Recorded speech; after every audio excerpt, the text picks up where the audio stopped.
Prince George's County Executive Angela Alsobrooks takes aim at Capitol Hill. Good evening. This is CTV News. I'm Patricia Vallone. Angela Alsobrooks launches her campaign for the U.S. Senate. In a video announcement, the lifelong Marylander shares what inspired her to public service. She's expected to draw the endorsements of several high-profile Maryland Democrats in the coming days and weeks, positioning her as an early frontrunner. Instead, look, I get it. There aren't a lot of people like me in the U.S. Senate. People who live like, who think like, and who look like the people they're supposed to represent. I'm running for Senate to be a voice for families like the ones I grew up with here and who I've worked for throughout my life. She takes that same relationship, that same leverage to the U.S. Senate.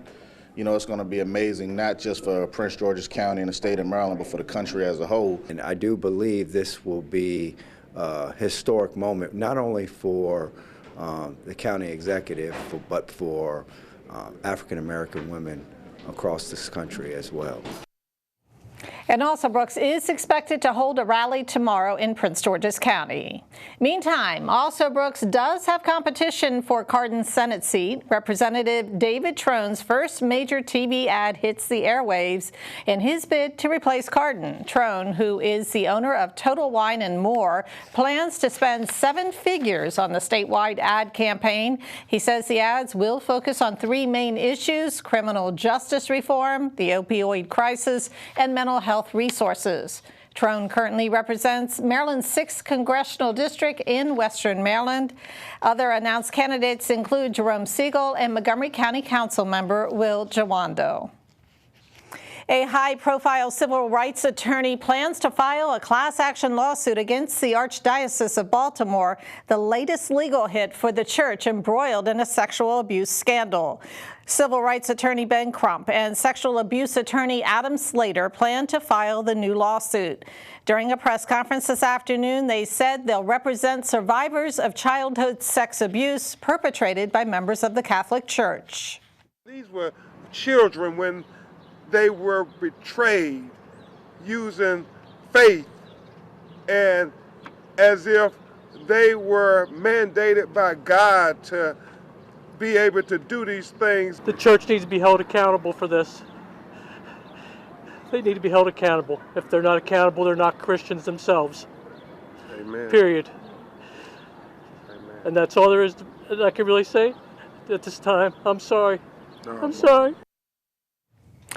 The lawsuit will be filed when the Maryland Child Victims Act goes into effect on October 1st. The act, signed into Maryland law this past April, eliminated the statute of limitations for survivors of child sex abuse to sue their abusers. Meantime, a Catholic priest resigns from a Towson Medical Center's board of directors after the Baltimore Sun reveals his role in helping cover up child sex abuse in the Archdiocese of Baltimore. Monsignor Richard Roy resigned from the University of Maryland's St. Joseph Medical Center on Saturday. Roy is one of 5 high-ranking priests whose identities were redacted in a Maryland Attorney General's report that detailed child sex abuse and torture within the Archdiocese. David Lorenz with the Survivors Network of Those Abused by Priests, or SNAP, says Roy also serves as a Crofton pastor. They identified 5 church officials who were part of the conspiracy to cover up all of these crimes. One of those priests is now a pastor right over here in Elizabeth Seton Parish in Crofton. Those priests need to be removed. If they were that callous and that culpable in covering up these crimes, they no longer should be given the privilege of being a pastor at a church. They should be removed. They should be removed from ministry and removed from the priesthood. The Sun also names Monsignors Michael Schleppner, Bruce Jarboe, and George Mueller, as well as former Delaware Bishop Francis Maluli, for helping cover up child sex abuse within the Catholic Church. Well, it is a big day for one Prince George's County public school teacher. The district has announced its Teacher of the Year for 2023. The list started out with 140 nominees, but was whittled down to 6 finalists. Mary Truman, a special education teacher at Kenmore Early Childhood Center in Landover, beat out 5 other finalists and was declared Prince George's County Teacher of the Year for 2023. As part of the recognition, the winner received a brand new Hyundai Elantra. Truman was born and reared in Prince George's and has been teaching for 23 years. I became a finalist. I didn't know what to think, but you know, serving students is what I live for, and I know it brings me joy every day. So this is just kind of an honor, big honor for me. Students with autism are my favorite. I learned a lot about them, and they are my passion. It keeps my brain sharp, really. It's really kind of like I get to be a teacher, but I also get to be a speech therapist. I get to be an occupational therapist. I get to do a lot of things. I get to wear a lot of hats. And Truman will now compete statewide for the Maryland Teacher of the Year. Congrats to her. And you are watching CTV News. I'm Patricia Ballone. Coming up, Governor Wes Moore salutes veterans for their contributions to the business community. We'll have details after the break. My name is Jeff. Having a traumatic brain injury is understanding you were a lot smarter before the accident. I lost so many traits. Food donations from Suncoast Center of Independent Living helped me tremendously. It can mean fully paying the bills off. That's one of the biggest gifts right there. I have a purpose again. Life goes on. Welcome back. A pedestrian accident leaves 1 man dead. It happened last night just after 9 on the 6,000 block of Oxon Hill Road. Investigators say a man was struck by a vehicle and pronounced dead. The driver of the striking vehicle did remain on the scene. So far, no charges have been filed. Well, municipal elections are being held around the county today, including in Hyattsville, where residents as young as 16 years old can vote. Non-citizens can also cast ballots in city elections. Hyattsville Mayor Robert Crosland says it's important to open the polls to all residents. If you live in Hyattsville, then you should have a stake, and you should feel like you have a stake. Now, if you have people living in your town and they don't feel like they have a stake, then they're not going to be looking out for their neighbors. They don't care about the neighborhood and that kind of thing. But if you feel like it's like you have some ownership in the city where you live, regardless of whether or not you're a citizen, you live here, then perhaps you would be more conscious about what goes on in your city. And Mayor Crosland is running unopposed. Meantime, Landover Hills and University Park are also holding elections today. A bill presented before the County Council today seeks a wide range of information from the county's police department. CB 56 is an act concerning community policing, data, and reports. It would require the department to report specific information to the council and public once a year. The list includes, but is not limited to, the demographics of the department, the number of instances of use of force, complaints regarding police officers, and civilian complaints involving discrimination. The measure was proposed by District 8 Councilmember Ed Burrows. And development of Freeway Airport has been controversial since it was first proposed by the former Prince George's Council. Now the project and the development of Frank Nursery will be 2 topics discussed during a joint public hearing this evening. The hearing will cover the proposed Bowie-Mitchellville and vicinity sectional map amendment. It will take place tonight at 6 in the council hearing room at the Wayne K. Curry Administrative Building in Largo. Written comments may be submitted until the close of business on Wednesday, May 24th.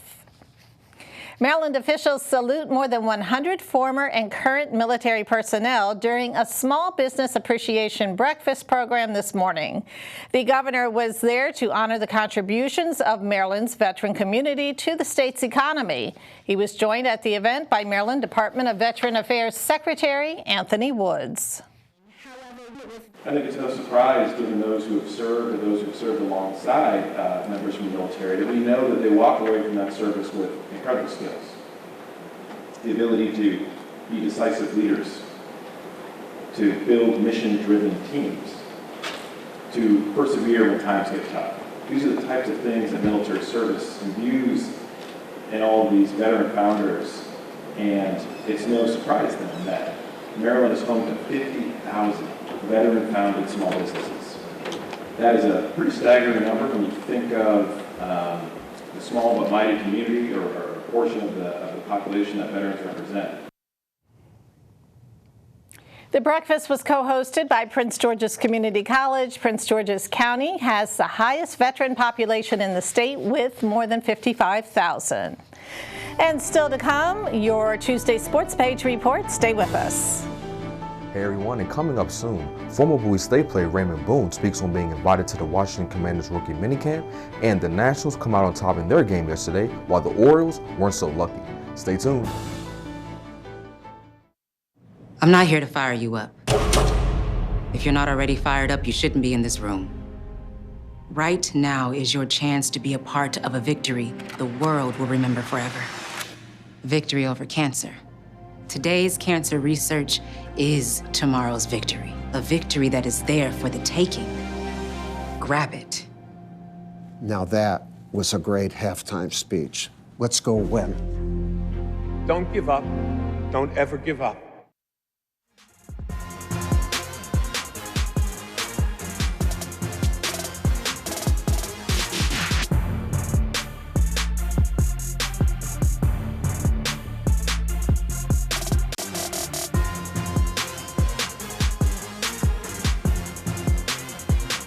Okay everyone, it's time for your Tuesday Sports Page. We'll start with some football news. Raymond Boone is a talented football player who unfortunately didn't get drafted a couple weeks ago.